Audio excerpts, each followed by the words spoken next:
예, 안녕하세요. 예, 반갑습니다. 2003년 12월 달에 이 자리에 딱 한 번 섰습니다. 목사 안수 받기 위해서. 굉장히 떨리는 마음으로 그때 섰던 기억이 나는데요. 아마 이제 두 번째로 이제 설교 때문에 이렇게 섰습니다. 이렇게 전국에서 어려운 또 발걸음 해주셔서 감사합니다. 지금도 오고 계시는 형제자매들 많이 계실 것 같습니다. 마음으로 이렇게 기도해 주시면 좋을 것 같습니다. 우리 같이 기도하시겠습니다. 주님 감사합니다.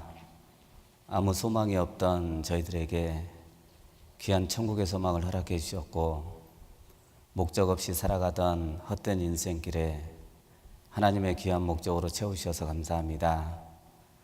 주님 앞에 서는 날까지 우리의 믿음도 우리의 마음도 변하지 않도록 주님 지켜주시고, 잘했다 칭찬받는 귀한 삶을 살아갈 수 있도록 주님 도와주시옵소서. 주님 앞에 간절히 원하는 것은 아직 구원받지 못한 사랑하는 가족들, 또 친척들, 이웃들을 위해서 기도합니다. 한 사람의 영혼도 소홀히 여기지 않고 주님께 인도할 수 있도록 우리를 귀하게 사용해 주시고, 예수님께서 영혼을 불쌍히 여긴 것처럼 우리도 그 영혼들을 사랑하며 불쌍히 여길 수 있도록 주님의 마음으로 채워주시옵소서. 오늘부터 진행되는 우리 문서 선교부 또 미디어 선교부 우리 형제자매들 함께 모였습니다. 함께 교제하며 또 말씀을 배우고 은혜 가운데서 진행될 수 있도록 친히 인도해 주시고, 또 아직 참석하지 못한 형제자매들의 발걸음 인도해 주셔서 무사히 도착할 수 있도록 주님 도와주시옵소서.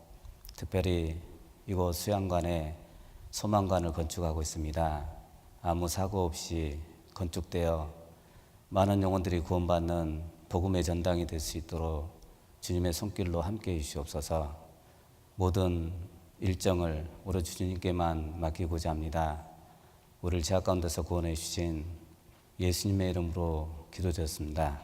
아멘. 예, 우리 성경 마태복음 25장 하나 보겠습니다.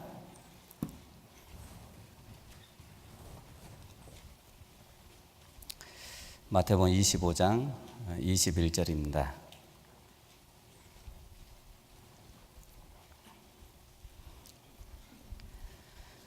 마태복음 25장 21절입니다. 우리 찾으셨으면 우리 같이 읽겠습니다.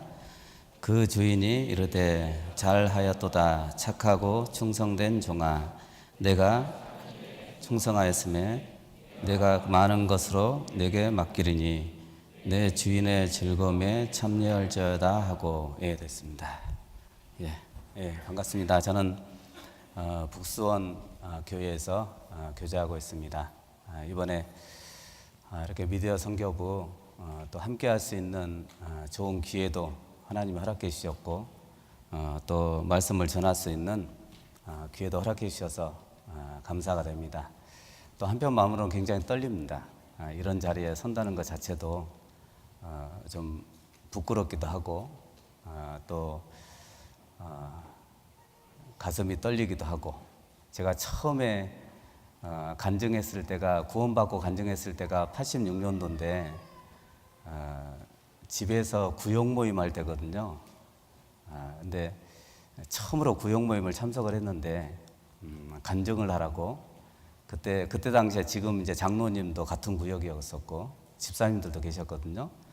근데 정말 어떤 간증을 했는지는 기억이 안 납니다. 단지 땀이 난 건 기억이 나요. 그렇게 아주 어렵게 간증을 했던 기억이 납니다. 근데 그런 심정인 것 같아요, 지금요. 이렇게 설교도 많이 하고 집회도 이렇게 하는데, 또 이런 자리, 제가 이 자리는 항상 이하 목사님만 서는 자리인 줄 알았습니다. 근데 제가 설 줄은 몰랐습니다. 그래서 또 함께 이렇게 모였으니까 우리 제목에 걸맞는 본문을 찾아서 말씀을 드릴까, 또 어떤 말씀을 드릴까 고민하다가 아마 제목에 좀 맞을 것 같습니다. 그러니까 오늘 제목을 예수님의 칭찬, 그렇게 제목을 잡았습니다. 제가 좋아하는 성경이 복음서거든요. 우리 마태복음부터 있는 요한복음까지. 왜냐하면 우리가 예수님처럼 살 수 있다면 성공한 삶이겠죠. 그리고 예수님의 마음을 품을 수 있다면 그것도 성공한 그리스도인의 모습일 것 같습니다. 많은 믿음의 선진들이 가장 닮고 싶은 분이 예수님이었습니다. 사도 바울도 내가 그리스도를 본받는 자 된 것 같이 너희는 나를 본받는 자 되라고 그렇게 말씀을 하셨는데, 예수님을 본받는 자 된 것처럼 이 말을 안 하고 나를 본받으라 이렇게 했으면 참 교만하겠죠. 그런데 사도 바울은 내가 예수님을 본받는 자 된 것처럼 너희는 나를 본받는 자 되라고 그렇게 말씀을 하셨습니다. 그래서 저도 이렇게 개인적으로 복음서를 굉장히 좋아합니다. 왜냐하면 복음서를 읽어보면 예수님의 행적 그리고 또 예수님의 마음을 알 수 있고, 예수님이 저는 이제 전도하는 사람이니까 전도할 때 어떤 마음이셨을까, 바리새인들 앞에 서서는 어떤 마음이셨을까, 또 그 죄인들 앞에 서서 예수님은 어떤 마음이셨을까, 그것을 좀 마음에 깊이 새기려고 굉장히 노력을 많이 합니다. 그래서 개인적으로 복음서를 많이 보는데요. 그래서 이번에 이렇게 제목을 제가 어떤 걸로 정할까 고민하다가 예수님의 칭찬, 우리가 이 세상 삶을 끝내고 앞으로 뭐 30년 뒤, 50년 뒤에 아니면 70년 뒤에 결국 아마 이곳에 계신 분들은 거의 대부분은 하나님 앞에 가 있을 것 같아요. 저도 50년이 지나면 벌써 100세가 넘거든요. 그러니까 하나님 앞에 서 있겠죠. 그러니까 그렇게 길지 않은 생애를 살아가고 짧은 생애를 살아가는데 하나님 앞에 서서 내가 듣고 싶은 이야기가 뭘까? 많은 이야기를 듣고 싶은 게 아니라 너 정말 잘했다고, 착하고 충성된 종아, 너 잘했다고, 그 얘기를 참 듣고 싶어요. 정말 잘했다고, 너 전도하기를 너무 잘했다고, 그때 참기를 너무 잘했다고, 인내하기를 너무 잘했다고, 그리고 말씀 안에서 살아가기를 너무 잘했다고, 그리고 어려움도 있었겠지만 교제 안에 붙어서 끝까지 붙어서 살아가기를 너무 잘했다고, 아마 그런 이야기가 우리에게 가장 큰 칭찬이 될 것 같아요. 하나님 앞에 서면 우리가 왜 이 세상에 이렇게 태어나서, 그리고 왜 이 땅에 태어나서, 또 어쩌다 보니까 구원을 받아서 뭐 장황하게 내 삶에 대해서 설명할 필요도 없을 것 같습니다. 성경에 보면 그때는 얼굴과 얼굴을 대하여 볼 것이요 라는 말씀처럼 아마 긴 설명이 필요한 건 아니겠죠. 내가 왜 이런 봉사를 하게 됐을까? 지금은 이제 이유를 찾으려고 노력도 많이 하지만 왜 이런 사람들을 만났을까? 나는 왜 이런 가정에서 태어났을까? 우리는 수없이 의문을 던지면서 살아갑니다. 하지만 결국은 하나님 앞에 서면 아마 다 이해가 될 것 같아요.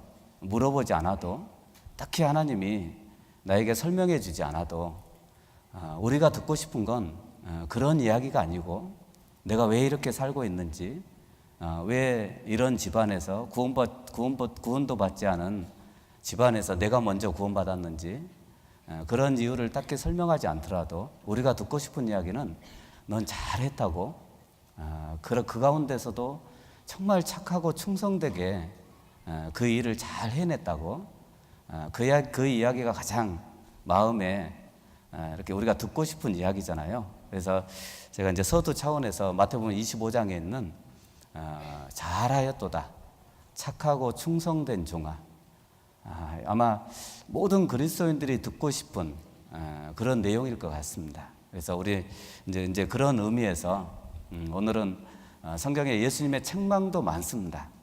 특히 이제 바리새인들을 향한 책망도 많고, 그 유대 종교가들 있죠, 위선자들, 이런 사람들에 대한 책망도 있지만 특별히 칭찬받았던 사람들이 굉장히 많거든요. 그 중에 오늘은 딱 두 사람만, 시간이 부족하니까 다 할 수는 없잖아요. 그래서 큰 사람, 세례 요한, 그리고 좋은 일을 한 마리아. 제가 제목을 그렇게 정했습니다. 소제목은요.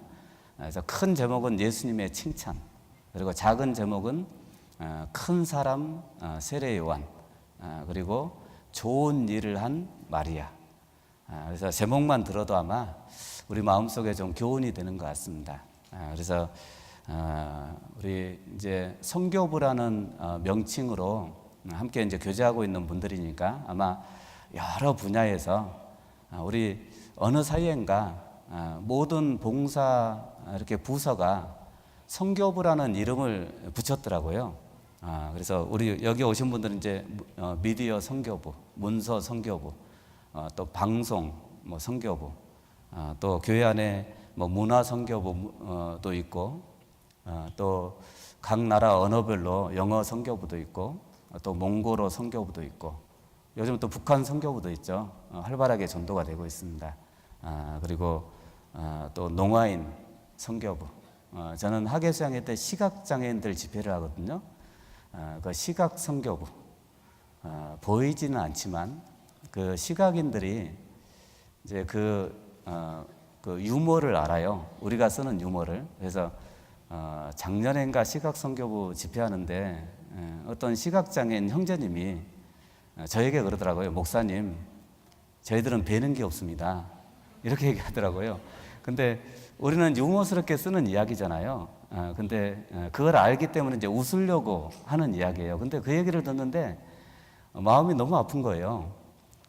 저는 멀쩡하게 보고 있잖아요. 저는 안경도 안 쓰고 있잖아요. 시력도 괜찮고. 근데 그분들 뵈면 항상 집회할 때마다 좀 짠하다는 생각이 들어요. 그런데 눈을 뜨고 있는 정상인들보다 훨씬 집중력이 뛰어납니다. 훨씬 반응이 좋고 똑같이 자료도 띄워줍니다. 영상도 똑같이 보여줍니다. 여러분, 시각장애인들이 영화를 볼 수 있을까요?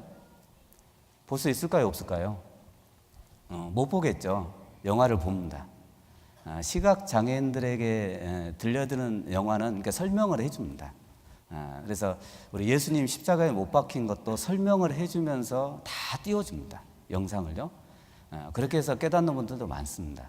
그래서 여하튼 우리는 여러 부서의 성교부라는 이름으로 같이 봉사하고 같이 교제를 하고 있습니다. 너무나 감사한 것 같습니다. 왜냐하면 우리가 최종적인 목표는 선교하는 거고, 그리고 해외 선교뿐만 아니라 국내에서도 여러 가지 부서에서 아마 여기 오신 분들은 또 미디어 선교부에서 선교 활동을 하시는 분들이잖아요. 꼭 외국에 가신 분들만 선교하는 게 아닙니다. 미디어 선교부도 선교하는 거고, 우리 핸드폰 가지고 있으면 그걸로 전도하잖아요. 그것도 하나의 선교입니다. 그래서 그 선교부라는 명칭을 쓰는 게 너무나 감사하더라고요. 제가 말씀 준비하면서 생각해 보니까. 그래서 우리가 잘 이 일을 잘 충성스럽게 해서 나중에 하나님 옆에 섰을 때 너 잘했다고, 정말 충성스럽게 잘했다고 그런 말을 들을 수 있으면 좋을 것 같습니다. 그래서 오늘 예수님의 칭찬, 정말 예수님께서 칭찬하셨던 그 많은 사람들이 있는데 이제 그 중에 그 두 사람만 같이 생각을 해보려고 합니다. 우리 수년 전에 우리 뭐 그 서적도 칭찬은 고래도 춤추게 한다고 이런 책들도 있었는데요. 그것 때문에 우리 사회가 좀 긍정적인 변화를 많이 가져왔다고 이야기를 합니다. 그리고 아이들에게 칭찬하는 방법, 또 어른들에게 칭찬하는 방법. 물론 이제 부작용도 많죠. 이제 무작정 칭찬하면 안 되겠죠. 그런데 그래도 긍정적인 효과를 가져왔다 그래요. 그런데 이 세상에서 가장 칭찬과 책망을 정확하게 하신 분은 예수님입니다. 왜냐하면 그 사람의 마음을 아셨고 그 사람의 의도를 아셨잖아요. 그래서 책망할 사람은 정확하게 책망하셨고, 그리고 칭찬할 사람은 또 정확하게 칭찬을 하셨습니다. 그게 예수님의 모습이었는데, 그래서 우리가 오늘 그러니까 칭찬에 대한 우리가 듣고 싶은, 정말 저도 지금도 이게 설교하면 꼭 자매에게 듣고 싶은 게 그거예요. 오늘 잘했다고. 그 얘기를 듣고 싶어요. 그래서 주일 같은데 설교를 하고 내려가잖아요. 그러면 어떤 날은 속된 말로 제 마음속에 오늘은 죽 썼다, 너무 못했다, 이런 마음이 들 때가 있어요. 근데 희한하게 그런 날은 자매가 잘했다 그래요. 너무나 신기한 거예요. 그러니까 저는 못했다고 생각이 드는데, 근데 어떤 날은 오늘은 내가 생각해도 너무 잘한 것 같아요. 뭐 생각나지 않은 것도 막 한 것 같고, 준비하지 않은 것도 얘기한 것 같고, 너무 잘한 것 같아요. 너무 뿌듯하게 내려갔는데 그날 저녁에 자매가 지적을 하잖아요. 지적질을 많이 하잖아요. 뭐 이건 왜 이렇게 했냐고. 또 전도 집회 끝나고 나면 무슨 서두를 그렇게 길게 하냐고, 그냥 본론으로 들어가라고 막 이런 얘기하면 어떨 때는 참 마음이 상했다가도 또 칭찬할 때는 그렇게 또 기분이 좋아요. 그러니까 사람의 마음이 그런 것 같습니다. 그래서 이제 오늘은 칭찬에 대한 얘기를 드릴 거니까요. 우리 마음속에 나중에 예수님이 살아계실 때 공생의 기간 동안에 비록 3년 반이지만 그때 칭찬했던 많은 사람들이 있거든요. 제가 말씀드리지 않았던 그 많은 사람들을 개인적으로 이렇게 연구를 해보면 내가 어떻게 살아야 될까? 나도 이런 얘기를 들을 수 있다면 얼마나 좋을까? 그리고 듣기 위해서 어떻게 살아야 될까? 그런 인물적인 공부도 아마 되실 거라고 생각을 합니다. 그래서 오늘은 칭찬에 대한 말씀을 드리려고 합니다. 콜롬비아 대학교에 그러니까 드웩이라는 교수 연구팀이 실험한 게 있습니다. 그 학생들 500명을 모아놓고 퍼즐 게임을 문제를 낸 거예요. 그래서 두 부류로 나눠가지고 이제 문제를 다 풀었을 거 아닙니까? 그래서 한 부류에게는 너는 머리가 정말 똑똑해, 이렇게 칭찬을 했고, 한 부류에게는 너는 정말 노력을 많이 했구나, 그렇게 칭찬을 했습니다. 근데 이제 결론적으로 이야기하면, 그러니까 지능을 칭찬했던 팀보다, 그룹보다 노력을 칭찬했던 그룹이 훨씬 향상이 됐거든요. 그리고 더 어려운 문제를 냈을 때 정말 그 어려운 것을 풀어가려고 하는 과정 있잖아요.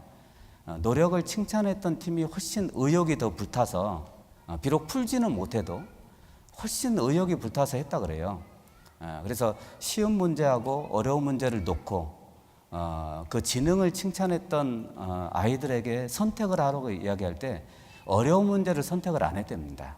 지능을 칭찬했던 아이들은요, 오히려 쉬운 문제를 칭찬을 했대요. 왜냐하면 어려운 문제를 선택을 했다가 틀리면 자기가 이제 똑똑하다는 게 드러났는데 혹시나 그게 또 이제 반대로 될까 싶어서 쉬운 문제를 선택을 했대요. 그런데 노력을 칭찬하는 아이들은 오히려 어려운 걸 선택을 한답니다. 왜냐하면 의욕이 있으니까, 과정을 더 중요시 여기니까. 그러니까 우리도 그런 것 같습니다. 우리의 신앙생활도 그러니까 예수님이 칭찬하신 걸 보면 항상 결론적인 걸 칭찬하지는 않았거든요. 어떤 과정을 칭찬하셨습니다. 우리가 잘 아는 대로 우리 12회를 혈루증으로 앓았던 여인 아시잖아요. 12년 동안 하혈을 하는 거예요. 그러니까 많은 의사도 찾아갔고 또 자기 재산도 다 허비하고 마지막에 예수님을 찾아왔거든요. 근데 예수님에게 찾아와서 그 사람들이 너무 많으니까 예수님의 옷자락만 닿아도 혹시 나을 수 있지 않을까? 그런 믿음 때문에 예수님의 옷자락을 닿았습니다. 그때 당시에 예수님의 옷을 스치고 간 사람이 한두 명이었겠습니까? 얼마나 많았겠습니까? 그런데 그 여인만 나왔거든요. 왜냐하면 예수님은 아시는 거예요. 그 과정을 알잖아요. 12년 동안 얼마나 고통받고 살았는지, 얼마나 재산을 허비했는지, 얼마나 힘들게 살았는지, 그걸 아시는 분이 예수님이잖아요. 그러니까 과정을 아시는 거예요. 그래서 내 믿음이 너를 구원했다고 그렇게 말씀하셨죠. 또 자기 딸이 귀신 들렸던 우리 가나안 여인 아시죠? 비록 이방 여인이지만 예수님에 대한 소문을 듣고 딸이 귀신 들렸으니까 이게 부모 입장에서 자식이 문제가 있으면 얼마나 고칠거립니까? 얼마나 마음에 근심거리가 되겠습니까? 그러니까 오랫동안 그 귀신 들린 딸을 보면서 너무나 힘들어 했겠죠. 그래서 예수님에게 와서 내 딸 좀 고쳐달라고, 날 좀 불쌍히 여겨달라고. 그때 예수님이 마치 개 취급을 했잖아요. 그래서 나는 이스라엘 민족 외에는 보냄을 받지 않았다고, 마치 개 취급을 했거든요. 개들에게 던짐이 합당치 않다고. 주인의 것을 취해서 개들에게 던짐이 합당치 않다고. 그러니까 개 취급을 받았어요.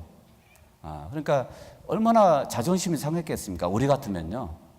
그런데 그 여인은 그래도 그게 문제가 아니고 자기 딸이 낳는 게 중요한 거예요. 그래서 내 딸 좀 낳게 해달라고. 오히려 내가 개가 될지라도 개 취급을 받더라도 내 딸이 낳았으면 좋겠다고. 개도 부스러기를 먹지 않냐고. 예수님에게 혹시 부스러기 있지 않겠냐고. 그거라도 달라고. 그러면 내 딸이 나을 거라고. 그때 예수님이 칭찬을 하셨습니다. 내 믿음이 너를 구원했다고. 그래서 그 딸이 그 시로 딱 나왔거든요. 또 소경 거지 바디메오 아시죠? 그러니까 소경인데 안 그래도 불쌍하죠. 그런데 거지예요. 그 바디메오가 소리를 질렀습니다. 나를 불쌍히 여겨달라고. 그러니까 많은 사람들이 조용히 하라 그랬죠. 그런데 그래도 또 소리를 질렀습니다. 그때 그 소경 거지 바디메오를 예수님이 고쳐주셨습니다. 왜?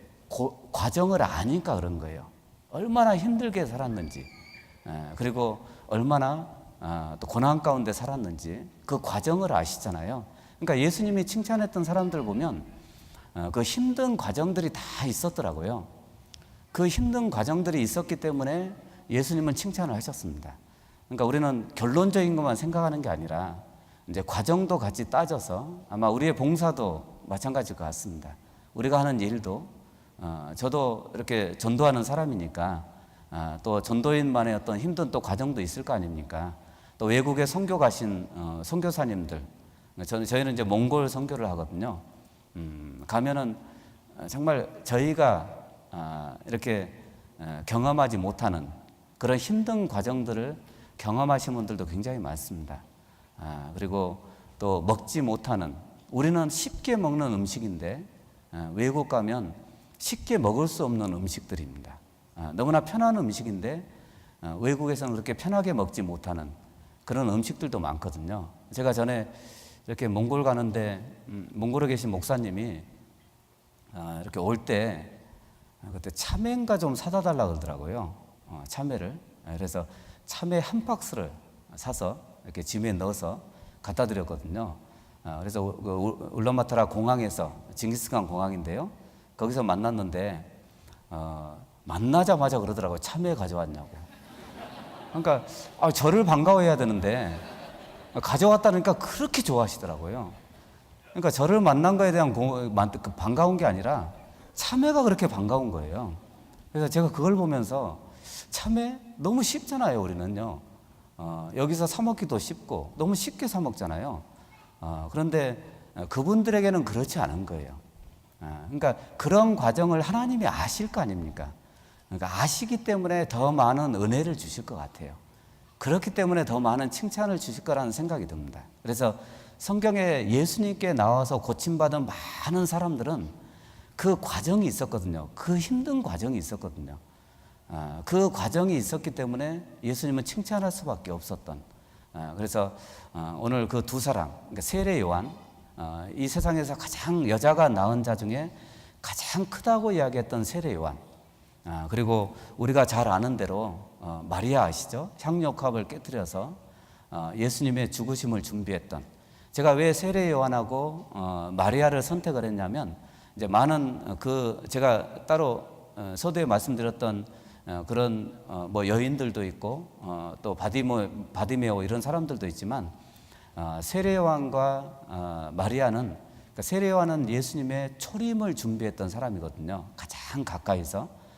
그리고 마리아는 예수님의 제자들보다 가장 가까이서 말씀을 들으면서 예수님의 죽으심을 준비했던 사람이거든요. 아무도 캐치하지 못했던, 예수님이 떠나실 걸 그렇게 많이 말씀을 하셨는데 예수님의 제자들은 몰랐잖아요. 마리아는 알았거든요. 왜냐하면 가장 가까이서 말씀을 들었습니다. 우리 시대에 재림과 가장 가까운 사람들이 우리잖아요. 우리는 재림을 준비하는 사람들이거든요. 그래서 그 세례 요한과 마리아 이 두 사람을 제가 선택을 했습니다. 제가 시간 되는 대로, 그러니까 두 사람이니까 좀 일찍 끝날 수도 있겠죠. 근데 이 두 사람이 언제 끝날지 모른다는 거 기억하시고 잘 들으시면 좋을 것 같습니다. 우리 세례 요한에 대한 이야기를 우리 한번 찾아보시죠. 우리 누가복음 1장 한번 보시죠. 누가복음 1장.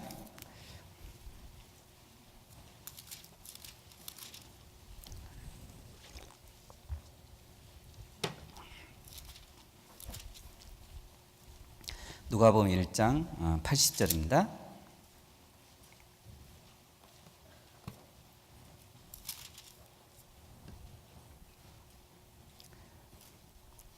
(1장) 80절입니다. 80절 우리 같이 읽겠습니다. 아이가 자라며 심령이 강화해지며 이스라엘에게 나타나는 날까지 빈들에 있으니라. 이제 아이가 자라며, 이 아이는 세례 요한을 이야기를 합니다. 빈들에 있으니라. 예수님이 세례 요한을 칭찬을 많이 하셨습니다. 세례 요한의 메시지는 그렇게 많지 않습니다. 성경에 보면요, 보라 세상 죄를 지고 가는 하나님의 어린 양이로다. 누가 너희를 가르쳐 임박한 진노를 피하라 하더냐. 나는 그의 신들매 풀기를 감당치 못하겠노라. 이런 몇 마디 안 되거든요. 그러니까 몇 마디 되지는 않지만 가장 중요한 이야기를 했던 사람이 세례 요한이에요. 왜냐하면 다 예수님에 대한 거예요. 세례 요한은 자신에 대한 게 없거든요. 그래서 자기 자신에 대한 거나 이런 이야기는 없습니다. 그래서 세례 요한은 가장 가까이서 예수님을 증거했다는 차원에서 가장 큰 사람입니다. 물론 이제 천국에서는 세례 요한보다 더 큰 사람이 있을 거라고 예수님은 말씀하셨습니다. 우리가 됐으면 좋겠습니다. 세례 요한보다 더 큰 사람들, 가까이서, 가장 가까이서 재림을 준비하는 사람들. 우리 시대, 우리잖아요. 2000년 전의 그리스도인들보다 그때도 데살로니가 교회의 성도들은 예수님의 재림을 기다렸습니다. 그렇게 간절히 기다렸던 그리스도인들, 2000년 전에도 기다렸거든요. 그런데 2000년이 지났어요. 우리는 훨씬 가깝겠죠. 2000년이 지났으니까. 멀어진 게 아니잖아요. 더 가까워진 거죠. 우리가 하루가 지나면 하나님 앞에 설 날이 하루 당겨진 거죠. 멀어진 게 아니죠. 그런데 우리는 마치 신앙생활 하면 1년 지나고 10년 지나고 20년이 지나면 마음이 달라진다는 거 아시죠?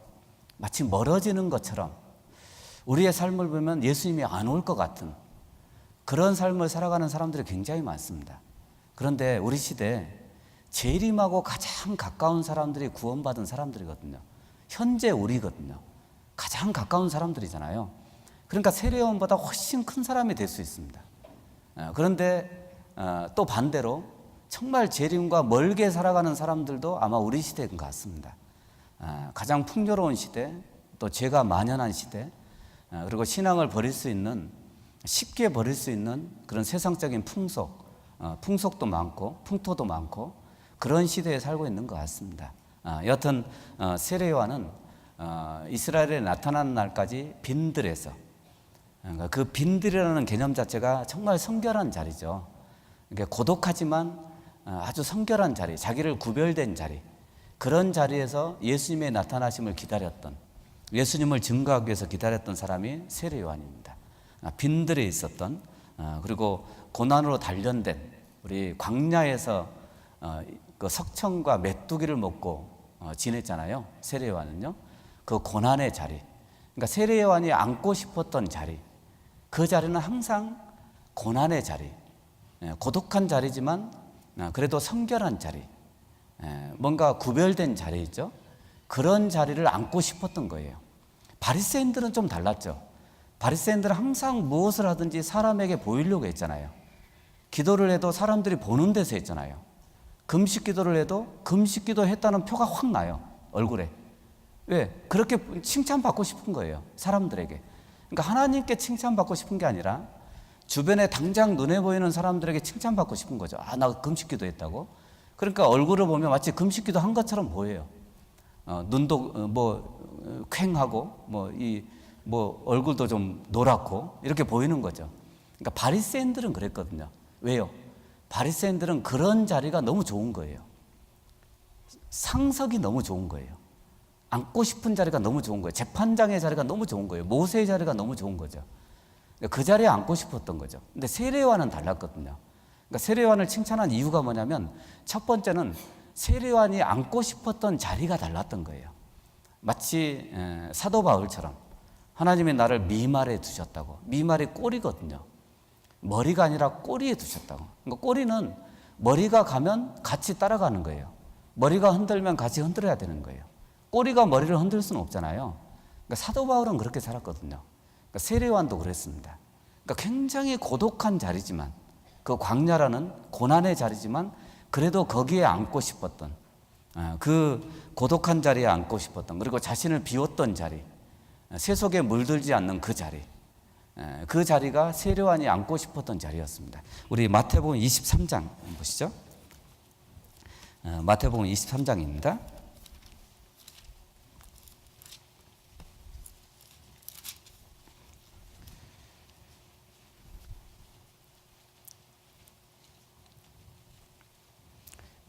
(23장) 1절 2절입니다. 마태복음 23장 1절 2절입니다. 1절 2절 1절 2절 우리 같이 읽겠습니다. 이에 예수께서 무리와 제자들에게 말씀하여 가라사대 서기관들과 바리새인들이 모세의 자리에 앉았으니. 자, 서기관들과 바리새인들이 앉고 싶었던 자리, 그 자리는 모세의 자리. 모세는 재판장의 위치에 있었잖아요. 율법을 받았던, 그리고 항상 모세는 구약시대 이스라엘 민족을 인도했던, 지팡이 하나 들고 인도했던 자리니까 항상 눈에 띄는 자리죠. 그러니까 굉장히 높게 보이겠죠, 그 자리가. 그래서 서기관들과 바리새인들은 그 자리가 너무 좋은 거예요. 그러니까 굉장히 위선적인 마음이죠. 그런데 예수님은 항상 말석에 앉아보라고, 상석에 앉지 말고 말석에 앉으라고. 그러면 나중에 높여줄 거라고.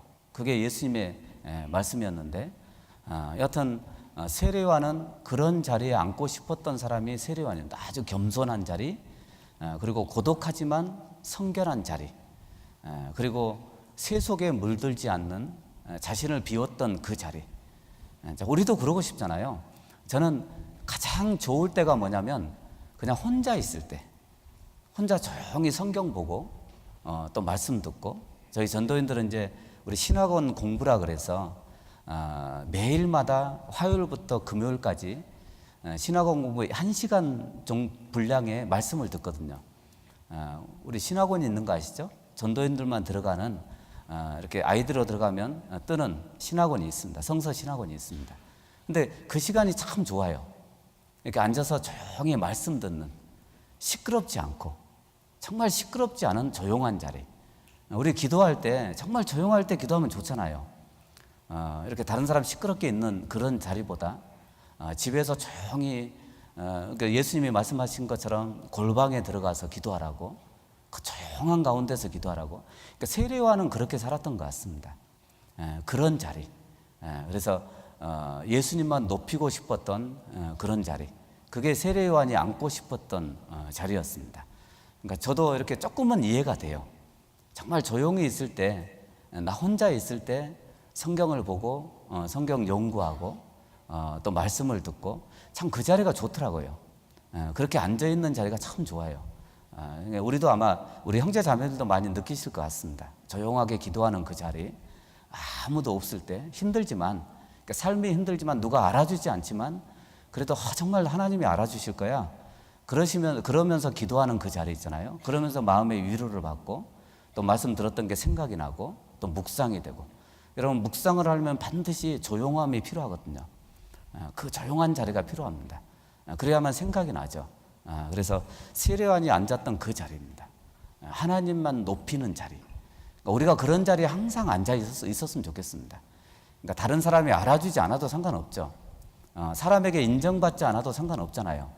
하나님이 인정해 주시면 되고, 하나님이 알아주시면 되고, 다른 사람이 내 이름을 안 불러줘도 상관없죠.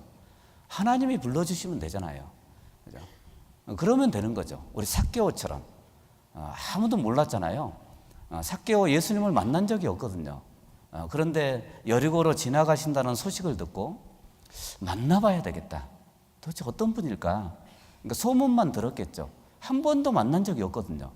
그런데 나가보니까 사람이 너무 많은 거예요. 자기는 키가 작아요.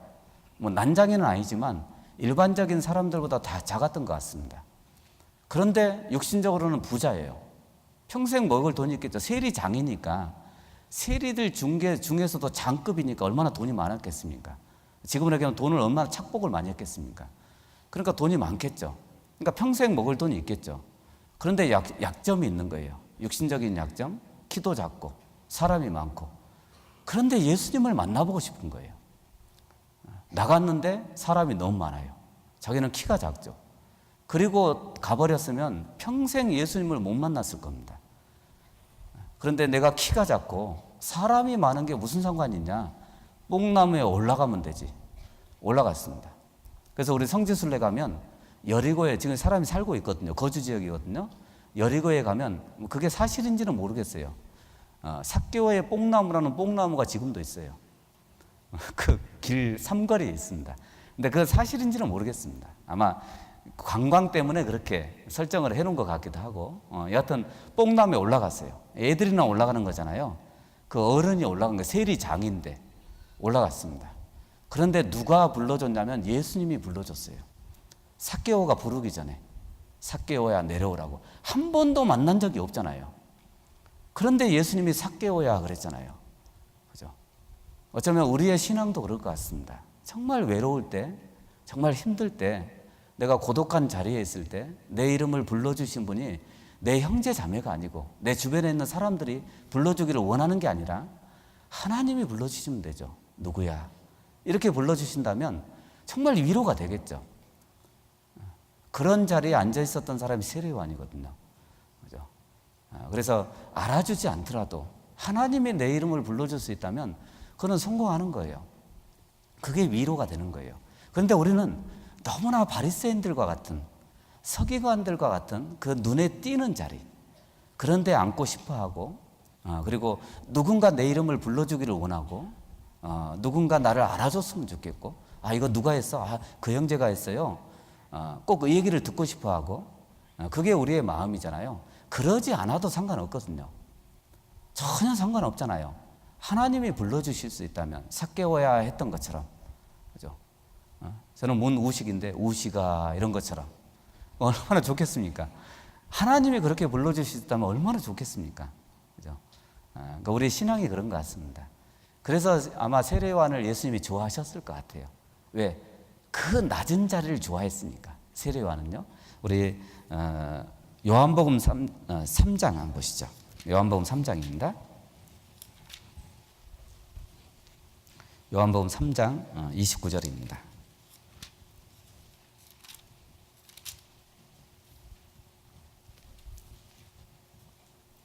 (3장 29절) 우리 29절만 29절 30절 찾으셨으면 같이 읽겠습니다.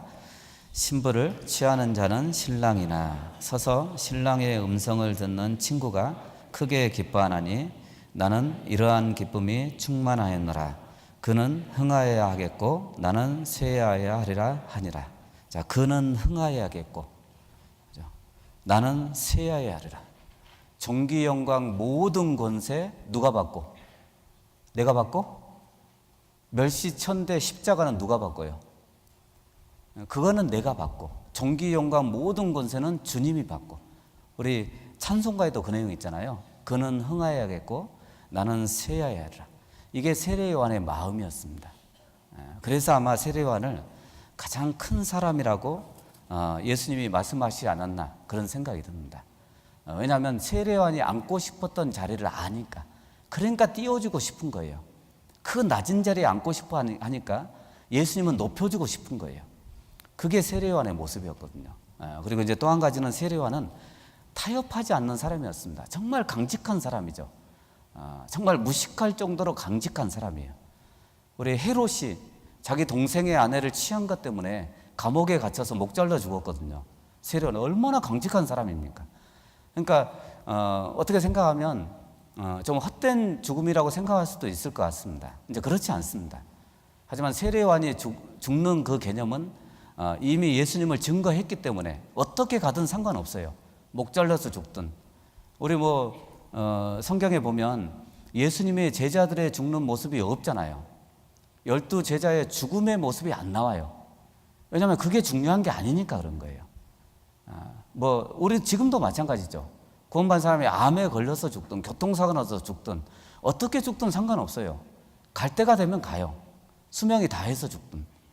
죽는 게 중요한 게 아니라 그 과정이 중요하다 그랬죠. 어떻게 살아가느냐, 무엇을 위해서 사느냐, 이게 더 중요하겠죠. 그래서 예수님의 제자들의 죽음의 모습이 없습니다. 성경에는요. 그 12제자의 죽음의 모습이 전혀 기록이 안 되어 있습니다. 대신 스데반 같은 제자는 그 돌에 맞아 죽었죠. 그 외에 다른 제자들의 모습은 나와 있지 않습니다. 세례요한도 마찬가지예요. 그런데 세례요한은 정말 타협하지 않았던, 이렇게 죄와 타협하지 않고 세상과 타협하지 않고 강직한 사람이었거든요. 그걸 보면 이제 우리의 신앙도 그럴 것 같습니다. 요즘 시대의 교회의 모습을, 우리 요한계시록 2장 3장에 있는 7교회 중에 마지막 교회가 라오디게아 교회잖아요. 미지근한 교회, 차지도 않고 더웁지도 않고, 그렇게 표현을 합니다. 어쩌면 우리의 신앙도 그런 것 같습니다. 정말 어떨 때는 그리스도인 같기도 하고 또 아닌 것 같기도 하고, 참 애매할 때가 너무 많죠. 저 사람 구원 받았을까 할 정도로 살아가는 사람들도 있고, 그런데 우리는 최소한 여기 오신 분들은 좀 강직하게 살았으면 좋겠습니다. 세상의 흐름에, 구원받은 사람은 세상의 흐름에 자연스럽게 흘러가는 게 아니라 우리는 거슬러 올라가는 사람들이잖아요. 그러니까 타협하는 사람들이 아니라 우리는 그냥 오로지 하나님만 보고 위를 향해서 가는 사람들이에요. 그러니까 결코 타협이 없는 사람들, 죄와 타협하지 않고 이 세상과 타협하지 않고 세상의 권력과 타협하지 않고 명예와 타협하지 않고 이렇게 살아가는 사람들이 구원받은 사람들이죠. 실제로 그렇게 살아야 되겠죠. 강직하게 살아야 되거든요. 그러니까 세례요한이 그런 사람이었습니다. 그래서 세례요한의 마지막 죽음의 모습을 보면 정말 강직했어요. 그 죄를 지적하고, 그리고 세례요한의 메시지도 아시는 것처럼 첫 번째 메시지가 뭔지 아시죠? 첫 번째 메시지가 누가 너희를 가르쳐 임박한 진노를 피하라더냐, 독사의 자식들아, 이렇게 얘기했잖아요. 누가 너희에게, 그 바리새인들에게 감히 건들지 못했던 그때 당시에 종교가들이잖아요. 가장 권력이 많았던 종교가들, 그 바리새인들에게 하지 못했던, 누구도 하지 못한 이야기를 했습니다. 심판에 대한 얘기를 했거든요. 누가 너희에게 심판이 있다고 가르쳐 주더냐, 그게요. 누가 너희를 가르쳐, 누가 너희에게 가르쳐 주더냐, 임박한 진노가 있다고, 그 얘기거든요. 그 진노에 대해서 설교했던 사람이 세례요한입니다. 그죠? 너무나 강직하죠. 그러니까 사람 의식하지 않고 정확하게 메시지를 전했던, 회개하라 천국이 가까웠느니라, 이렇게 이야기하면서 그 얘기를 했습니다. 그죠? 그 바리새인들에게 하신 말씀이거든요. 그러니까 세례요한은 그만큼 하지 못했던, 그때 당시 어느 누구도 하지 못했던 메시지를 전했던 그런 사람이 세례요한이었습니다. 어쩌면 우리 전도할 때도 좀 필요할 것 같아요. 어떤 경우에는 우리는 물론 이제 지혜롭게 해야 되지만 사실 지옥 얘기한다는 게 참 어려운 이야기잖아요. 그래서 설교하는 사람들이 지옥에 대한 이야기가 정말 불편한 진실이라 그래요. 정말 이야기하기 싫지만 이야기해야 되는 진실, 그게 지옥이라고 이야기를 합니다. 그래서 우리는 전도 집회 때 지옥에 대한 얘기를 굉장히 신랄하게 이렇게 이야기를 합니다. 그리고 실제로 우리 D.L. 무디가 했던 이야기가 뭐냐면, 윌리엄 부스도 구세군 창설자죠. 그 위대한 복음의 전도자들이 이야기했던 게 정말 지옥이 없다면 전도할 필요도 없을 거라고, 우리의 교회당을 그냥 유흥업소로 만들어야 된다고 이렇게 이야기를 했습니다. D.L. 무디도 그렇게 얘기했거든요. 윌리엄 부스는 어떻게 얘기했냐면, 전도 훈련을 3년 받는 것보다 24시간 동안 딱 하루 동안만 지옥에 갔다 오는 게 훨씬 효과가 있을 거라고 이야기를 해요. 24시간이 아니죠. 어쩌면 우리가 5분만 지옥에 갔다 올 수 있다면 모든 그리스도인들이 전도자가 된대요. 모든 사람이 5분만 갔다 올 수 있다면, 지옥의 맛을 보고 왔다, 그러면 여러분 전도 안 하겠습니까? 아마 할 겁니다. 그러니까 세례요한은 그 심판에 대해서 설교를 했거든요. 정말 강직한 설교를 했습니다. 그죠? 그러니까 그래서 예수님이 좋아했던 것 같습니다. 그 세례요한을요. 그리고 또 한 가지는 이제 처음에 소두에 말씀드렸던 것처럼 세례요한은 가장 가까이서 예수님을 증거했습니다. 우리 마태복음 11장 보시죠. 마태복음 11장입니다. 마태복음 11장입니다.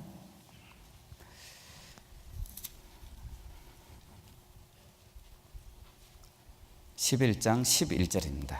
마태복음 11장 11절입니다. 11절. 마태복음 11장 11절.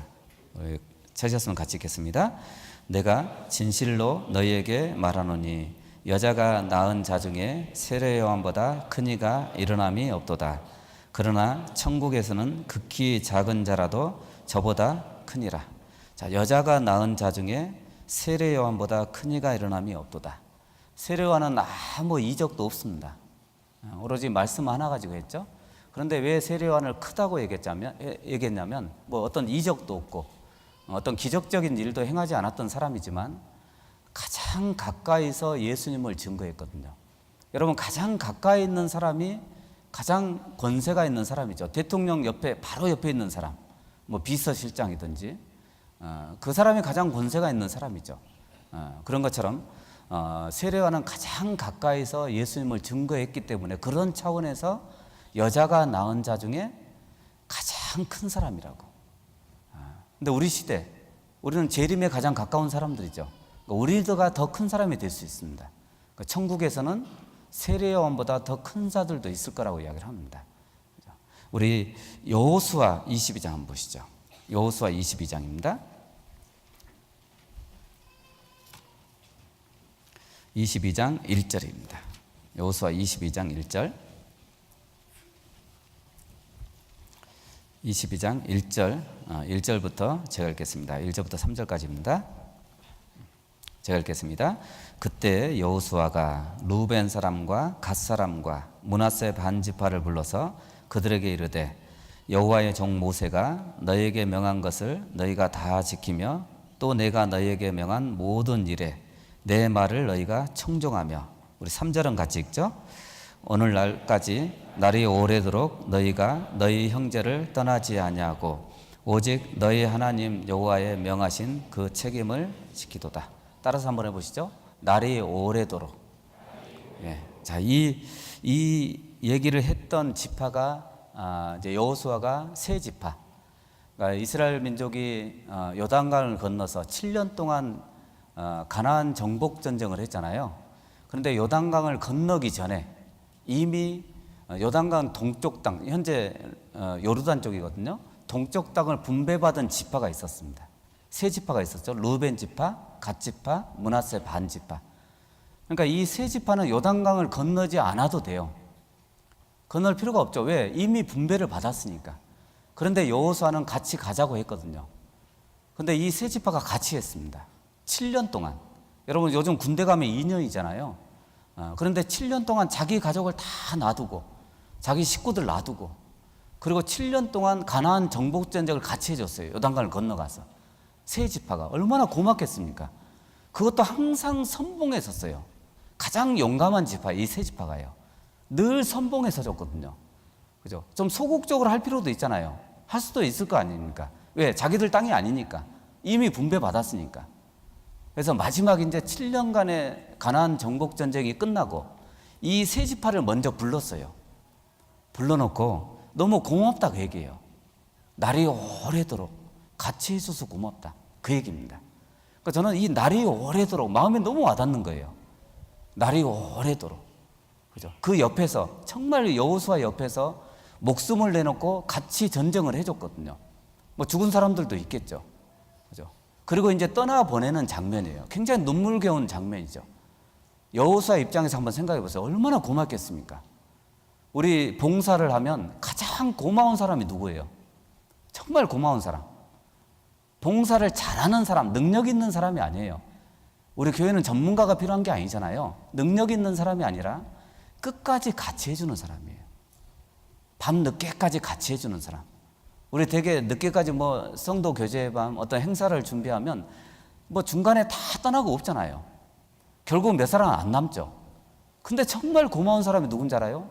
그렇게 능력은 뛰어나지 않지만, 그렇게 은사는 뛰어나지 않지만 옆에서 같이 도와주는 사람, 끝까지 같이 해주는 사람들. 그래서 날이 오래도록, 우리가 그랬으면 좋겠습니다. 우리가 날이 오래도록 하나님 옆에서, 세례요한처럼. 세례요한은 예수님의 초림을 증거했습니다. 우리는 재림을 증거해야 될 사람들이잖아요. 날이 오래도록, 끝까지, 전쟁이 끝날 때까지, 우리의 영적 전쟁이 끝날 때까지, 그때까지 하나님 앞에 붙어서, 그 옆에 붙어서, 말씀에 붙어서, 교회에 붙어서 떨어지지 않고 날이 오래도록, 그런 사람을 고맙다고 할 거예요. 칭찬을 할 겁니다. 그러니까 여호수아는 그랬던 거예요. 그리고 이제 탈취물을 나눠줬거든요. 이 세 지파에게. 그죠? 7년 동안 가족을 놔두고 왔으니까 얼마나 보고 싶겠습니까? 1년도 아니고 7년인데요. 그죠? 휴가가 있습니까? 지금처럼? 우리 군대 2년 휴가가 얼마나 많습니까? 없습니다. 7년 가나안 정복 전쟁 중에 휴가가 없었습니다.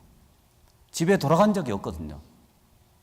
아이가 이제 아이를 낳았으면 7살이 돼버린 거, 아버지도 못 알아보겠죠.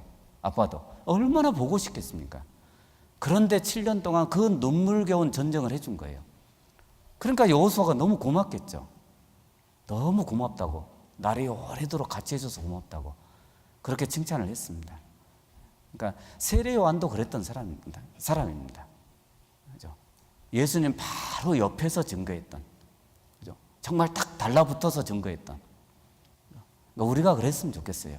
우리가 하나님 앞에 서는 날까지 말씀에 딱 달라붙어서, 또 내 봉사에 딱 달라붙어서, 바로 옆에서 멀리서 보는 사람이 아니고 구경꾼이 아니라 동력하는 사람들. 따라서 한번 해보시죠. 즐거워하는 자들로 함께 즐거워하고, 우는 자들로 함께 울라. 그게 교회의 모습입니다. 즐거워하는 자들로 함께 즐거워하고, 정말 형제자매들이 즐거워하면 나도 기쁜 거예요. 형제자매들의 웃음이 내 웃음이 되는 거예요. 그런데 어떤 사람은 형제자매들이 웃는데 내가 비웃어요. 같은 웃음인데 다르죠. 비웃는 사람도 있습니다. 판단하는 사람도 있고, 형제자매들이 울면 그 눈물이 내 눈물이 되는 거예요. 예수님의 눈물이 내 눈물이 되는 것처럼 형제자매들의 눈물도 내 눈물이 되는 거예요. 이 세 지파가 그랬던 거예요. 루벤 지파, 갓 지파, 므낫세 반 지파. 목숨을 내놓고 항상 선봉에 서서 나머지 지파들의 땅을, 자기들이 얻을 땅이 아니잖아요. 나머지 지파들이 얻을 땅이에요. 그 땅을 정복전쟁을 같이 해준 거예요. 그러니까 여호수아는 너무 고마운 거예요. 이제 모세가 죽고 정말 새내기잖아요. 어떻게 보면 아무것도 모르잖아요. 지도자가 된 거예요. 그때 가장 용기를 줬던 지파도 이 세 지파예요. 여호수아 1장에 보면 자세히 한번 읽어보세요. 이 세 지파가 용기를 줬어요. 마음을 강하게 하라고, 담대히 하라고. 우리가 모세를 청종한 것처럼 당신을 청종할 거라고, 당신의 말을 따라갈 거라고. 만약에 당신의 말을 안 따라가면 저주를 받을 거라고. 그 얘기를 했던 지파가 이 세 지파입니다. 그죠? 그러니까 저는 이거 읽으면서 정말 마음에 와닿았어요. 날이 오래도록. 이렇게 제가 옛날에 청년회 때 찍은 사진이 있거든요. 야외교제 때나 이럴 때. 그때는 이제 청년들이 많지 않으니까 사진이 있습니다. 이제 그런 사진을 가끔 이렇게 우리 그 옛날에 교제했던 목사님들이 보내줄 때가 있거든요. 굉장히 새롭죠. 제 얼굴도 있어요. 거기에 보면 야외교제 때 굉장히 풋풋하고, 제가 사진 보니까 신용철 목사님도 거기 계시더라고요. 그러니까 지금 목사님들이 굉장히 많아요 거기에. 근데 너무나 안타까운 게 하나 있어요. 없는 분도 많아요. 거의 대부분 목사님이 됐지만 지금 교제 가운데 없는 분들도 굉장히 많아요. 그런데 이제 계시는 분들은 정말 오랫동안, 제가 청년회, 서울교회 청년회를 98년도까지 했거든요. 1998년도까지 했거든요. 그러니까 저는 청년회 때 고등학교 졸업하자마자 구원받고 청년회 시기를 오로지 서울교회 청년회에서만 보냈습니다. 근데 그때 교제했던 그 형제들 중에 정말 없는 분도 많더라고요. 정말 날이 오래도록 함께하는 그리스도인들이 있는가 하면 그렇지 않은 사람들도 있더라고요. 안타깝죠. 그런데 이제 여호수아는 이 세 지파가 정말 고마운 겁니다. 날이 오래도록 마음에 좀 새겼으면 좋겠습니다. 날이 오래도록 내가 봉사를 해도 좀 오래도록 해야 되겠다. 우리 한때는 교회학교 교사 봉사를 하면 각서를 쓰는 것도 있었어요. 죽을 때까지 하겠다고 이렇게 그런 것도 있었잖아요. 한때는 그랬어요. 한때는. 요즘은 이제 그렇게 하는지 모르겠습니다. 근데 이걸 죽을 때까지 어떻게 합니까, 그거를? 근데 그렇게 각서까지 쓰는 경우도 있었습니다. 이제 그만한 각오로 하라 얘기예요. 그 정도 각오로. 그게 전쟁이잖아요. 영적 전쟁이죠. 우리도 영적 전쟁. 정말 날이 오랫동안 해야 되는 사람들이에요. 그러면 거기에 붙어서 해야죠. 최선봉에 서서 해야죠. 그죠? 그게 구원받은 사람들의 어떻게 보면 신앙적인 의리죠. 왜냐하면 예수님도 그렇게 하셨으니까. 그죠? 나를 구원받게 하시기 위해서 그렇게 사셨잖아요. 그리고 그 십자가를 메고 가셨잖아요. 주변 상황 안 봤잖아요. 침 뱉는 거, 뺨 때리는 거 아무 관여 안 했잖아요. 왜? 그게 중요한 게 아니니까. 예수님은요. 그냥 예수님은 나를 구원하는 게 중요한 거니까. 그래서 십자가 지고 가셨잖아요. 그죠? 그냥 조롱해도 그게 중요한 게 아니에요, 예수님은요. 그렇게 중요한 게 아니잖아요. 조롱거리가요. 그죠? 십자가 지시는 게 중요한 거니까. 그래야 내가 구원받으니까. 그죠? 그게 예수님의 가시는 길이었거든요. 그죠? 그냥 오로지 한 길만 가셨습니다. 그래서 우리도 정말 오랫동안 예수님만 바라보고 위의 것만 쳐다보고 위의 것만 찾고 이렇게 갔으면 좋겠습니다. 거슬러서 올라갔으면 좋겠어요. 정말 강직하게 세례 요한처럼 예수님만 쳐다보고 예수 외에는 안 보였다는 우리 그 마태복음 17장에 있는 예수 외에는 오직 예수 외에는 우리 베드로, 요한, 야고보에게 변화산상에서 예수님의 재림 때의 모습을 보여줬거든요. 너무 영광스러운 거예요. 아마 우리도 볼 수 있다면 그런 영광을 느낄 겁니다. 그래서 베드로는 여기서 살자 그랬거든요. 여기서 살자고. 그때 모세와 엘리야도 같이 있었거든요. 여기서 살자고. 그런데 이제 소리가 나서 저의 말을 들으라고. 예수님의 말을 들으라고. 눈을 떠서 보니까 예수님밖에 안 보였거든요. 예수 외에는 보이지 않았더라. 우리가 그랬으면 좋겠어요. 그죠? 예수 외에는, 오로지 예수 외에는. 예수님은 오로지 나 외에는 안 보였거든요. 십자가 지고 가실 때. 나밖에 안 봤을 거 아닙니까? 이 세상에 아무도 없어도 나 혼자만 있어도 십자가 지셨을 거예요. 그러니까 나만 보셨을 거 아닙니까? 나밖에 안 보였거든요. 근데 우리는 보이는 게 너무 많거든요. 강직하지가 않아요, 우리는. 너무 미지근해요. 보이는 게 너무 많죠. 세상 것도 보이는 게 너무 많고. 예수님은 그 십자가를 앞두고 그 땀방울이 핏방울인데도 기도하셨습니다. 그 마지막 기도를 아시죠? 나의 원대로 마옵시고 아버지의 원대로. 그게 예수님의 마지막 기도였습니다. 정말 예루살렘에 가면 그게 이렇게 실감이 나요. 감람산 중턱에가 겟세마네 동산이 있거든요. 근데 그 겟세마네 동산 중턱에 가면 만국교회라는 교회당이 있어요. 만국교회. 그러니까 세계적으로 헌금을 걷어서 교회당, 기념교회당을 지은 거예요. 예수님이 기도하셨다는 장소예요. 그 장소가. 기도하셨다는 바위가 지금도 있어요. 한쪽은 만국교회 안쪽으로 들어와 있고 한쪽은 밖에 나가 있어요. 그걸 중심으로 교회당을 지었거든요. 그죠? 근데 그 감람나무가 수령이 2,000년이 넘어요. 감람나무가. 가이드가 설명하는데 진짜 감람나무는 그렇게 두꺼워요. 키는 작은데 아주 큰 고목나무입니다. 근데 가이드가 그런 얘기를 해요. 수령이 2,000년이 넘는 감람나무라고. 그런 나무가 거의 없거든요. 감람나무가 2,000년이 넘는 게 거의 없습니다. 가이드가 그래요. 이 감람나무는 예수님이 기도하는 걸 봤을 거라고. 제가 그 얘기 듣는데 참 교훈이 됐어요. 이 감람나무가 얘기해 줄 수 있다면, 정말 말할 수 있다면 뭐라고 얘기할까요? 아마 예수님의 기도를 얘기할 거예요. 나의 원대로 마옵시고 아버지의 원대로. 얼마든지 피할 수 있고, 가룟 유다가 군병들을 데리고 오는 거 아셨잖아요. 얼마든지 도망갈 수 있어요. 예수님은요, 못하시는 게 아니잖아요. 안 하신 거죠. 예수님 못하신 게 아니잖아요. 안 하신 거죠. 안 도망가신 거죠. 왜요? 그게 하나님의 뜻이니까. 그렇게 강직하신 분이었어요, 예수님은요. 그죠? 세례 요한도 그랬다고 얘기합니다. 그죠? 우리도 마찬가지예요. 뭐 세상에 못 가요? 바보라서 못 가는 거예요? 아니에요. 돈 따라서 못 가요? 아니에요. 우리가 못 배워서 뭐 명예를 못 누려요? 아닙니다. 못 하는 게 아니에요. 안 하는 거예요. 아니까. 그걸 아니까. 예수님이 나를 얼마나 사랑하시는지 아니까. 안 하는 게, 안 하는 거, 못 하는 게 아니에요. 얼마든지 갈 수 있어요. 세상 따라서, 돈 따라서. 돈도 벌 수 있어요. 나가면요. 그죠? 헌금 안 하고 돈만 벌면 되잖아요. 못 하는 거예요? 아니에요. 안 하는 거예요. 그러니까 예수님은 그렇게 사셨거든요. 그러니까 우리도 마찬가지예요. 좀 그렇게 강직하게 살아보자 그입니다. 세례요한은 가장 예수님 가까이서 예수님을 증거한 차원에서 가장 큰 자예요. 우리도 큰 자가 될 수 있습니다. 얼마든지. 그죠? 큰 사람이 될 수 있습니다. 천국에서는 세례요한보다 더 큰 사람이 있을 거라고. 그는 아마 우리가 될 겁니다. 이 중에도 있을 겁니다. 우리 그리스도인 되겠죠. 왜? 재림에 가장 가까이 붙어있는 사람들이거든요. 우리 시대만큼 재림에 가까운 시대는 없습니다. 시대적으로 봤을 때 가장 가까이 붙어 있잖아요. 그러니까 세례요한보다 더 큰 사람이 될 수 있어요. 자, 그리고 우리 요한복음 12장 한번 보시죠. 제가 좀 빠르게 진행하겠습니다.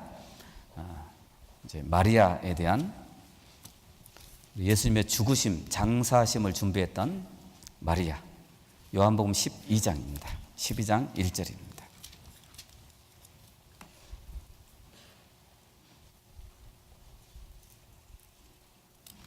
12장 1절부터 우리 좀 길긴 하지만 8절까지입니다.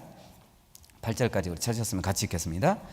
6월절 엿새 전에 예수께서 베다니에 이르시니 이곳은 예수께서 죽은 자 가운데서 살리신 나사로에 있는 곳이라.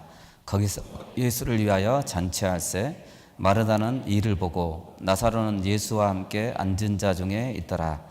마리아는 지극히 비싼 향유 곧 순전한 나드 한 근을 가져다가 예수의 발에 붓고 자기 머리털로 그의 발을 씻기니 향유 냄새가 집에 가득하더라. 제자 중 하나로서 예수를 잡아줄 가룟 유다가 말하되 이 향유를 어찌하여 300데나리온에 팔아 가난한 자들에게 주지 아니하였느냐 하니 이렇게 말함은 가난한 자들을 생각함이 아니요 저는 도적이라 돈깨를 맞고 거기 넣는 것을 훔쳐가미라라. 예수께서 가라사대 저를 가만두어 나를 장사할 날을 위하여 가난한 자들은 항상 너희와 함께 있거니와 나는 항상 있지 아니하니라 하시니라. 자, 이 마리아에 대한 이야기입니다. 예수님이 또 칭찬했던 한 사람. 우리가 잘 아는 대로 베단이라는 작은 동네. 우리 베다니는 가난한 집, 번민하는 집, 그러니까 아주 가난한 동네예요. 그 동네에 살고 있었던 나사로, 마르다, 마리아. 그 중에 마리아, 향유를 부어서 예수님의 죽으심을 준비했던 마리아. 그 마리아를 칭찬을 했습니다. 복음이 전해지는 곳에는 이 마리아의 행한 일을 기념하라고 예수님이 하신 말씀이에요. 다른 성경에 그렇게 되어 있습니다. 복음이 전해지는 어느 곳에서든지 이 마리아가 한 일은 기념하라 그랬습니다. 이 마리아를 예수님이 칭찬을 했습니다. 마리아는 아주 기본이 되어 있는, 잘 아시는 대로 마리아는 항상 예수님 옆에서 말씀을 들었던 사람이에요.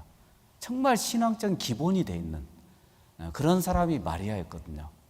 우리가 이제 봉사하는 사람들이잖아요. 이게 자칫 봉사를 하면 말씀에 등한히 여길 때가 굉장히 많습니다. 이게 봉사에 빠질 때가 많다고 얘기입니다. 그런데 항상 봉사, 우리의 활동의 근거는 말씀이라는 거 아시죠? 이게 토대가 되지 않으면, 말씀의 토대가 되지 않으면, 근거가 되지 않으면 우리의 봉사는 나중에 책임감, 의무감, 물론 그것도 필요할 때도 있습니다. 그러니까 책임감과 의무감만 딱 남고 마음이 없어질 수 있어요. 저는 너무나 감사한 게 교회 안에서 공식적인 봉사가 뭐였냐면 방송실 봉사였습니다. 방송실 안에서 봉사한 게 아니라 밖에서 비디오 잡는 봉사 있잖아요. 지금은 이제 무선으로 다 하잖아요. 그때는 이제 일일이 다 손으로 조작을 다 했거든요. 그러니까 서울 중앙교회에 있을 때 제가 청년회 때 첫 번째 봉사가 그거예요. 방송실 봉사. 그러니까 항상 앞에서 말씀을 들었어요. 너무 감사하죠.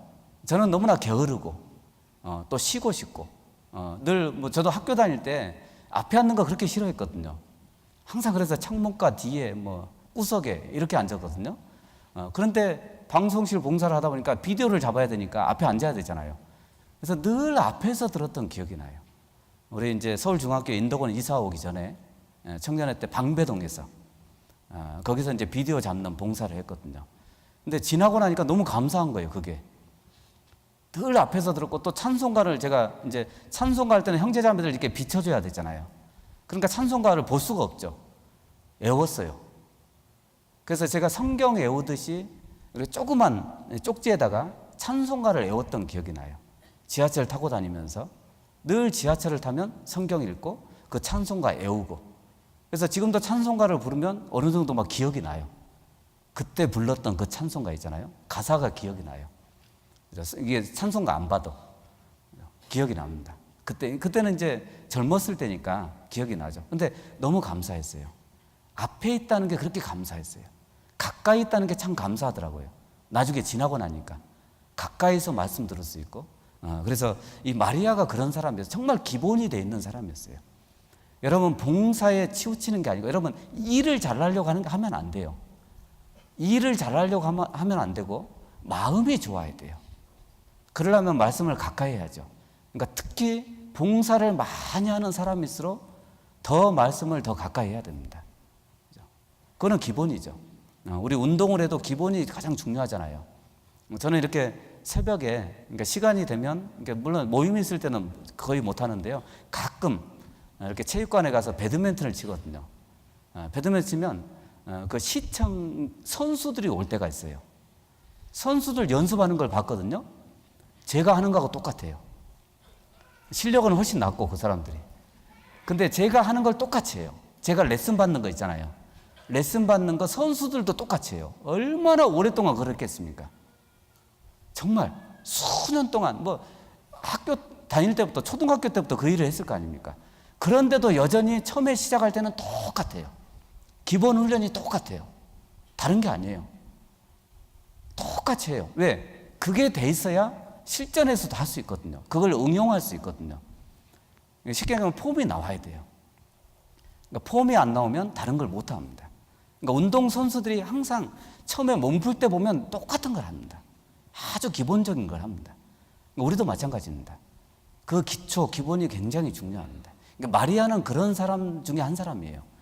늘 예수님 옆에서 말씀을 들었어요. 듣다 보니까 제자들은 몰랐어요. 제자들은 몰랐는데 마리아는 알았어요. 떠나시겠다. 내가 드릴 수 있는 게 뭐가 있을까? 왜? 떠나시면, 잠시 후에 떠나시면 드리고 싶어도 못 드리는 거예요. 향료값을 깨뜨린 거예요. 정말 자기가 드릴 수 있는 최고의 것을 드린 거예요. 왜요? 떠나면 못하니까. 드리고 싶어도 못하니까. 그러니까 지금 드려야 되겠다. 그래서 향료값을 깨뜨렸던 사람이 마리아입니다. 그래서 예수님은 그 마리아를 칭찬을 한 거예요. 제자들은 몰랐어요. 예수님이 떠나실 거 몰랐잖아요. 아무도 몰랐죠. 마리아만 알았어요. 왜요? 가장 가까이서 말씀을 들었거든요. 캐치를 한 거죠. 며칠 뒤에 떠나시겠다. 그죠? 그러니까 우리도 마찬가지입니다. 우리도 할 수 있을 때 하는 거예요. 제가 우리 북성교회 봉사회가 연세가 좀 많거든요. 나이가. 저보다 많은 분들이 많아요. 제가 항상 그럽니다. 할 수 있을 때 하라고. 좀 있으면 은장에 갈 텐데 은장에 못하지 않냐고. 지금 할 수 있을 때 하라고. 그죠? 시간 지나면 못하는 거라. 우리 다 그러잖아요. 청년회 때 할 수 있는 게 있고. 그죠? 저는 청년회 때 같이 교제했던 게 너무 감사해요. 그죠? 같이 교제하고 봉사하고 늦게까지 같이 봉사하고 이런 게 너무 감사합니다. 그죠? 근데 지금 뭐 청년회 가라고 하면 갈 수는 있어요. 근데 받아주진 않아요. 갈 수는 있는데. 그죠? 마음은 그때하고 똑같아요. 마음은. 청년들. 그래서 지금 청년들 보면 뭐 같이 하고 싶어요. 그런데 굉장히 부담스러워해요. 제가 그런 자리에 있으면 너무 부담스러워해요. 근데 그런 어떤 그 간격을 좁히려고 노력을 많이 하긴 하는데, 근데 못 가요. 이제는요. 그죠? 못 가죠.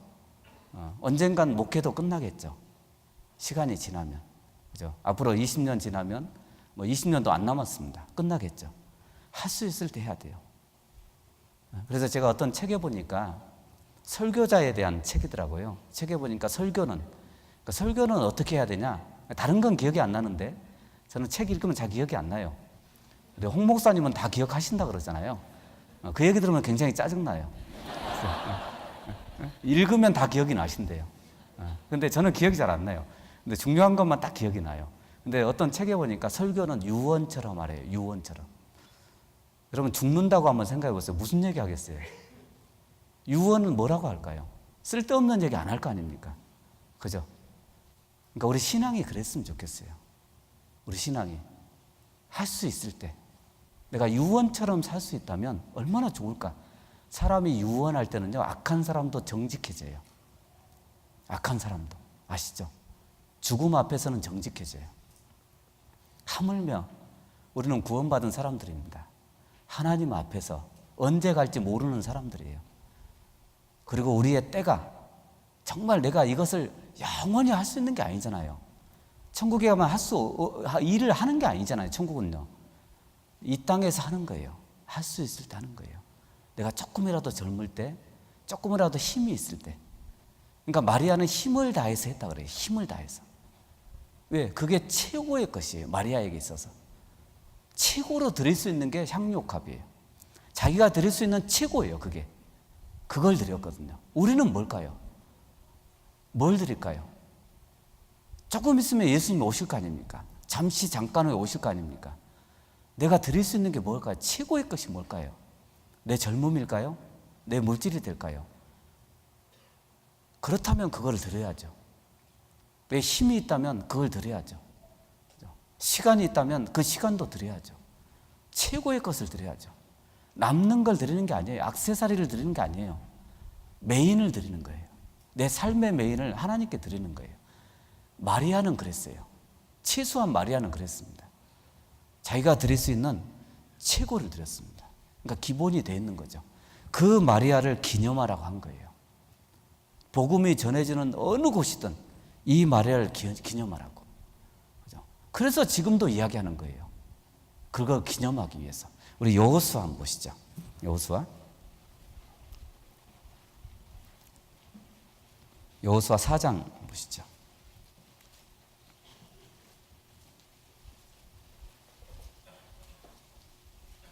여호수아 4장입니다. 4장 7절입니다.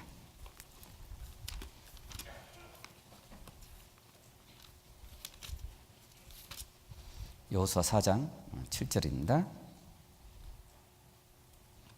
자, 1절부터 죄송합니다. 1절부터 제가 읽겠습니다. 1절부터 제가 읽겠습니다. 온 백성이 요단 건너기를 마침에 여호와께서 여호수아에게 일러 가라사대 백성의 매 지파에 한 사람씩 12사람을 택하고 그들에게 명하여 이르기를 요단 가운데 제사장들의 발이 굳게 선 그곳에서 돌 12를 취하고 그것을 가져다가 오늘날 너희의 유숙할 그곳에 두라. 자, 이 길갈이라는 곳이에요. 유숙할 곳이. 그것에 두라 그랬습니다. 12돌을 취했죠. 요단강을 마르게 했잖아요. 그래서 그 요단강에서 12돌을 취해서 길갈이라는 곳에다 세워놓으라고 얘기합니다. 왜요? 기념하라고. 그래서 후세의 사람들이, 그걸 모르는 사람들이 태어났을 때 이걸 물어볼 거 아닙니까? 이게 뭐냐고. 그 얘기예요. 우리 21절입니다. 21절 우리 같이 읽겠습니다. 이스라엘 자손들에게 일러 가로되 후일에 너희 자손이 그 아비에게 묻기를 이 돌은 무슨 뜻이냐 하거든. 22절 제가 읽겠습니다. 너희는 자손에게 알게 하여 이르기를 이스라엘이 마른 땅을 밟고 이 요단을 건넜음이니라. 후일에 물어볼 거다. 이 돌이 무엇이냐 이렇게 물어볼 거다. 그러면 하나님께서 요단 강물을 멈추기 위해서 우리가 이걸 건너서 가나안 땅을 정복을 했다고, 그런 뜻이라고 설명을 해준다고 합니다. 이 돌이 무엇이냐? 우리도 그럴 거 아닙니까? 제가 한 번은 이제 제가 결혼하기 전에 이야기를 제가 저희 아들에게 했던 적이 있거든요. 설교 시간에서 이제 한번 했었고, 저희 자매 만나기 전에 자세한 거 알 필요는 없습니다. 여하튼 그 얘기를 한 적이 있거든요. 근데 저희 아들이 갑자기 저한테 물어봐요. 아빠, 그때 어떤 마음이었냐고. 그 자매하고 현재 저희 자매 아니에요. 그 자매하고 만났을 때 어떤 마음, 그걸 물어봐요. 깜짝 놀랐어요. 그죠? 그걸 물어보더라고요. 어떤 마음이었냐고. 그래서 제가 쭉 설명을 했어요. 얘가 지금 뭔가 갈등을 하고 있는 거예요, 지금. 그죠? 들어보니까. 그런 문제가 있는 거예요. 그때 당시 꽤 오래된 이야기입니다. 근데 물어볼 거 아닙니까? 그죠? 아빠, 구역장 어떻게 했어? 조장은 어떻게 했어? 어떤 마음으로 했어? 이렇게 물어볼 거 아닙니까? 그러니까 요단강을 건넜을 때 그 돌을 취해서 세워놓고 이 돌이 무엇이냐 물어볼 거 아닙니까? 우리 봉사도 물어볼 거 아닙니까? 아빠 그때 뭐 봉사했다며? 미디어 봉사했다며? 어떻게 했어? 우리 애들이 물어볼 거 아닙니까? 기념이 돼야죠. 그죠? 기념될 만한 게 있어야 되잖아요. 그죠? 그러니까 마리아는 정말 기념될 만한 일을 했던 거예요. 복음이 전해지는 어떤 곳에서든지 시대를 떠나서 지금까지 전해지고 있잖아요. 마리아가 했던 일은. 그리고 마리아는 좋은 일을 했다고 성경에 나와요. 좋은 일. 저가 내게 좋은 일을 했다고. 그게 마리아가 했던 일이에요. 정말 좋은 일을 했죠. 얼마나 좋은 일을 했습니까? 예수님에게 가장 좋은 일을 했어요. 우리도 좋은 일 한번 해보자 얘기예요. 살아있을 때. 우리가 언제 갈지 모르겠는데 좋은 일 하다가 갔으면 좋겠습니다. 전도하다가 갔으면 좋겠고 정말 좋은 일을 하다 가야죠. 제가 가끔 설교 시간에 그 얘기를 합니다. 우리 몽골에 간 선교사님, 제가 충주에 있을 때 이제 몽골 이렇게 선교를 했었거든요. 근데 몽골 선교 부장이 있었어요. 굉장히 아주 전도도 잘하고 구역장이었는데요. 몽골을 한 2번인가 3번 갔다 오더니 몽골을 보내달래요. 자기를. 몽골 가서 살고 싶대요. 뭐하고 살래? 그랬더니 뭐 할 게 있어야죠. 그래서 여하튼 몽골 가서 선교사님 도와서 살고 싶대요. 자기가 한국에서 이렇게 살기는 싫대요. 자기가 살면 얼마나 살겠냐고. 자기 생각에도 몸이 그렇게 썩 좋지는 않았었거든요. 지금은 이제 건강하긴 한데 자기가 살면 한 65세 이 정도 살 것 같대요. 자기가 생각하기에.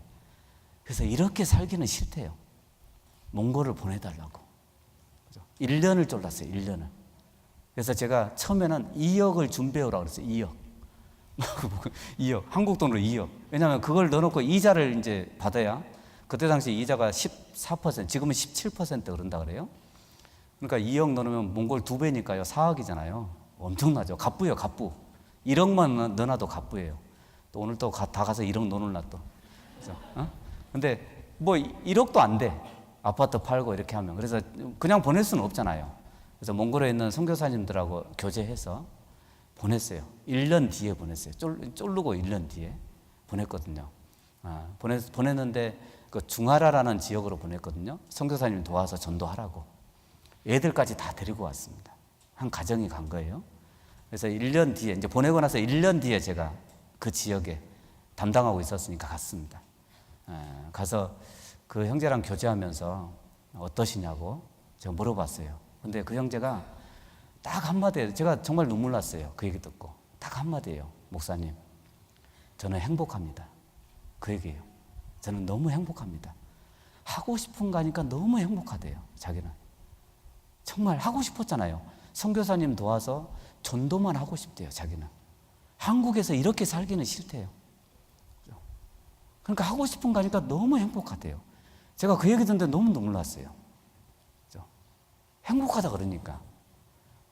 그리고 또 한 가지 제 마음속에 나는 하고 싶은 게 뭘까?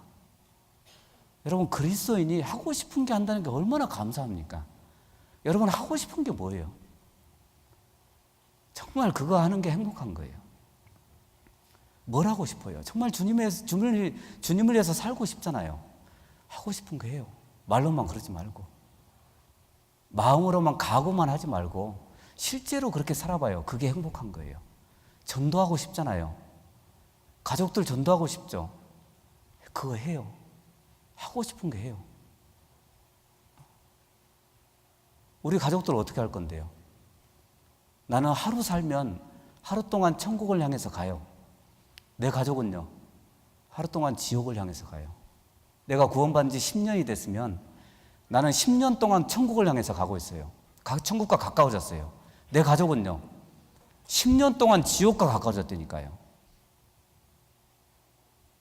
어떻게 할 건데요? 내가 20년이 됐으면, 구원받은 지 20년 됐으면요, 나는 20년 동안 천국을 향해서 가고 있다니까요. 내 가족은요, 20년 동안 지옥을 향해서 가고 있다니까요. 더 멀어진 거예요. 천국하고요. 하고 싶은 거예요. 말로만 하지 말고 간증만 하지 말고요. 그게 행복한 거예요. 제가 그 얘기 듣는데 정말 눈물 났어요. 아, 정말 행복하구나 느껴지더라니까요. 지금은 선교사님이 됐거든요. 그분이 교회를 맡아서 하고 있거든요. 너무 감사한 거예요. 하고 싶은 거 한다는 게 너무 감사하잖아요. 그죠? 세상 거 말고 우리는 하고 싶은 게 있잖아요. 구원받은 사람들은요. 좋은 일 한번 해봐요. 좋은 일. 예수님 떠나기 전에 마리아는 너무 좋은 일을 하고 싶었던 거예요. 우리도 좋은 일을 하다 가자입니다. 그래서 마리아를 칭찬한 거예요. 기념하라고. 우리도 그랬으면 좋겠습니다. 그 예수님의 칭찬, 잘하였도다, 착하고 충성된 종아. 정말 그 얘기 듣고 싶어요. 저도 하나님 앞에 섰을 때 그 얘기 듣고 싶어요. 너 잘했다고, 정말 잘했다고. 전도인 하기를 너무 잘했다고. 그때 전도하기를 너무 잘했다고. 그때 참기를 너무 잘했다고. 그 핍박 참기를 너무 잘했다고. 그 어려움 잘 견뎠다고. 그 얘기 듣고 싶은 거예요. 잘했다고. 너 정말 잘했다고. 너 그 봉사 너무 잘했다고. 그 얘기 듣고 싶은 거잖아요. 그죠? 우리가 다 그랬으면 좋겠습니다. 예수님이 칭찬하셨던 것처럼. 우리 같이 기도하시겠습니다.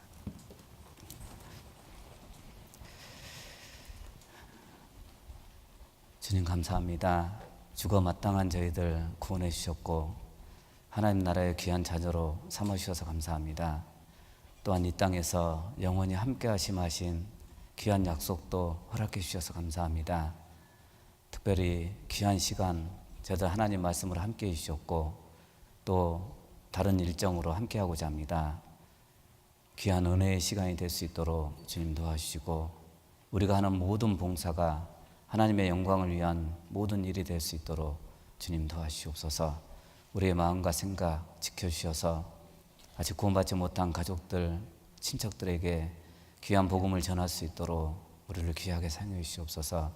영혼을 사랑하며 불쌍히 여길 수 있도록 인도해 주시옵소서. 모든 이번 수련의 일정을 오로지 주님께만 맡기고자 합니다. 주님 안에서 함께 할 수 있도록 도와주시옵소서. 우리를 죄악 가운데서 구원해 주신 예수님의 이름으로 기도드렸습니다. 아멘.